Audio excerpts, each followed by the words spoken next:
이렇게 명확하지는 않아요. 그러니까 실생활을 통해서 자연스럽게 굉장히 직관적으로 알고 있는 건데 이제 학교에서 이런 것들을 이제 이론이나 공식이나 이렇게 형식적인 용어로 연결을 시켜주는데 거기서 문제가 생기는 거예요. 그래서 얘네들은 막 이제 학교에서 그런 걸 배울 때 자기가 원래 알고 있었던 것들은 그냥 뒤로 하고 이거 자기가 알았었는지도 몰라요. 그냥 그 공식, 그 형식 왜 있잖아요. 말로 정의하고 숫자를 배우고 이런 거에 너무 몰입하다 보니까 그거 자체에서 이제 문제가 생겨요. 사실 아이들은 그렇게 뭐 형식적으로 배우고 말로 표현하는 건 아직 준비되지 않은 상태거든요.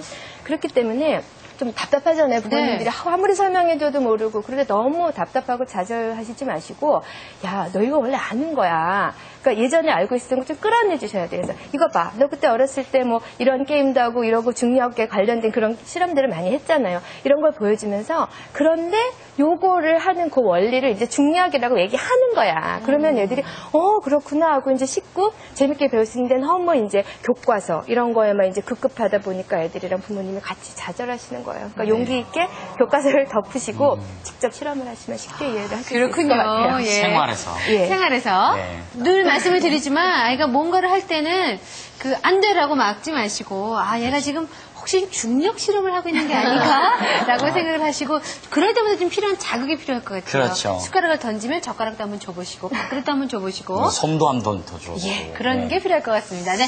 자, 다음은 앙케이트를 통해서 부모인 나를 발견하는 시간입니다. 대발견 아이큐!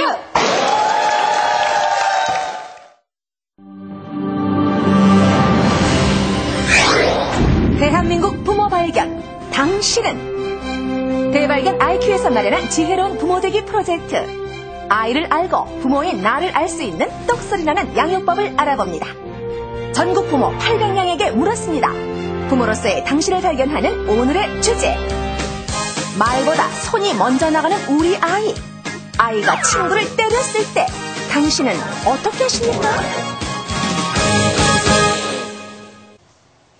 네, 대한민국 부모 발견 당신은 네.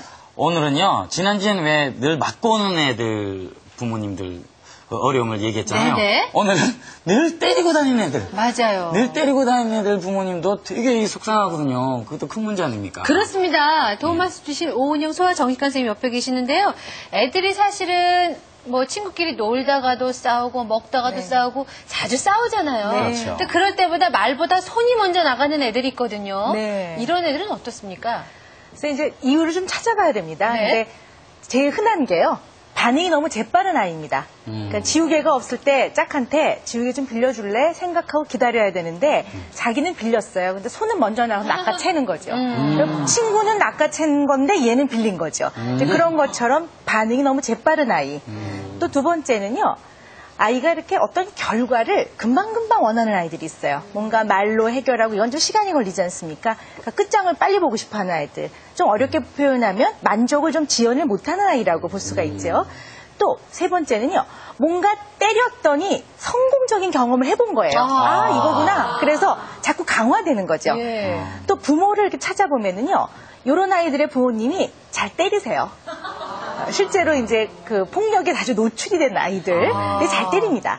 또 부모님이 아이들을 기르시다 보면요. 뭔가 이렇게 힘의 논리를 굉장히 신경 쓰시는 분이 있어요. 밀린다 이런 것 때문에 이제 때리고 오냐 맞고 오냐 누가 힘이 세냐 누가 높으냐 이런 어떤 힘의 논리를 굉장히 신경 쓰시는 부모님의 자녀들이 이런 성향이 좀 있죠. 네. 그렇군요. 자, 그래서 저희가 부모 800명에게 앙케이트를 해봤습니다. 네. 자, 지금 순위를 보도록 하죠. 확인해볼까요? 자. 아이가 친구를 때렸을 때 당신은 어떻게 하십니까? 5위입니다. 친구와 놀지 못하게 하겠다고 엄포를 놓는다. 다음에 2위는 때리지 말라고 말로만 가볍게 타이른다. 1위는 이유를 들어보고 야단치거나 내버려 둔다. 네, 지금 그 야단치거나 내버려둔다가 1위란 말이에요. 네. 이 방법, 예. 이 방법은 어떻습니까, 선생님? 근데 지난주하고 참 대조적이죠. 네. 뭔가 굉장히 좀 약하죠. 그냥 내버려두고 가볍게 얘기를 하고 좀 이렇게 해요. 네. 그냥 놀지 그래서, 못하게 하고. 예, 참 대조적인데요. 우리 민족이 좀 너무 어려움을 많이 겪어서 그런지 뭔가 이렇게 밀리면 크게 당한다고 그런 생각이 좀 있으신 것 같아요. 근데 사실은요, 왜 우리가 그 크면서 사회적인 질서나 어떤 관습, 관례, 규범 이런 것들을 배우는 건 굉장히 중요하거든요. 근데 이제 법적으로 봤을 때는 누가 먼저 잘못했던 간에 때린 사람이 더 그렇죠. 많은 처벌을 받게끔 돼 있죠. 그렇죠. 그렇기 때문에 아이한테는 설사 네가 때리고 싶을 만큼 상대방이 잘못한 게 있다. 그래, 그리고 걔 잘못했어. 하더라도. 그렇지만 때리는 방법은 절대 안 된다고 가르치셔야 됩니다. 네.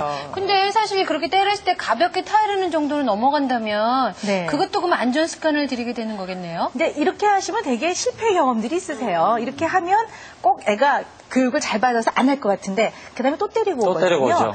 근데 저는 이제 가끔 그럴 때 이제 어머님께 이렇게 여쭤봐요. 그 여자분들이 되게 스킨 로션을 하나 화장품을 살 때도 판매원한테 무지하게 많이 물어보시잖아요. 뭐 네, 이게 네. 뭐 어떻게 다릅니까? 어떻게 써야 됩니까? 근데 아이하고는 왜 그렇게 얘기를 안 하시냐는 거죠. 너는 왜 그랬니? 왜 그 방법밖에 없었니? 네가 그때 다른 건 없었을까? 이렇게 아이하고 좀 진지한 의논과 토론을 하셔야 되는데 되게 굉장히 가볍게 넘어가서 너 또 그러지 마라. 뭐 이렇게 하고 넘어가니까 네. 절대로 행동이 수정이 안 되는 거죠. 그러니까 아이한테 제대로 얘기를 해야 되는 거군요. 그렇죠. 예. 네. 그래서 네. 여기서 잠깐. 여기서 잠깐. 예, 우리 부모님들한테요. 네. 직접 얘기를 들어봤습니다. 내 아이가 다른 아이를 때리고 들어왔을 때 과연 어떻게 하는지 생생한 현장의 목소리를 한번 담아봤습니다. 보실까요? 엄마도 굉장히 속상하다. 만약에 입장을 바꿔놓고 네가 그렇게 맞았다면 엄마 굉장히 속상할 거다. 얼마나 친구가 아프겠냐. 그래서 네가 전화를 해서 사과를 해라. 잘못했다고. 그 자리에서 전화를 바꿔줬어요. 그 엄마를.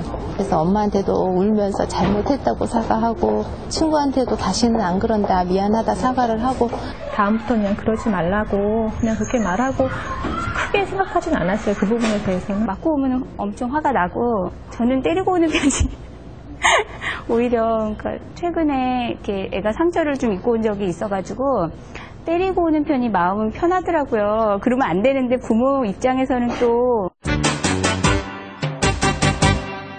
네. 솔직하시네요. 네. 저 솔직한 심정은 다 이해하지 않겠습니까? 네. 뭐 부모 가진 분이라면, 자식 가진 부모님이 그 심정이라면 그렇죠. 다 비슷한데, 근데 이런 마음가짐이 별 좋을 것 같지는 않은데 어때요? 마음은 그래도 너무 표를 내시면 안 되죠. 근데 이렇게 무언에 부모가요. 아유, 그래도 야, 맞고 온 거보다 낫다 이러면 아이는 굉장히 우쭐해져요. 그래도, 이게 낫구나 이래서요. 다음부터 계속 그 선을 넘어갑니다. 그러니까 우리 인간이 살면서 절대로 넘지 말아야 되는 선들이 좀 있죠. 네. 그런 건 잘 가르치셔야 됩니다. 아시겠죠?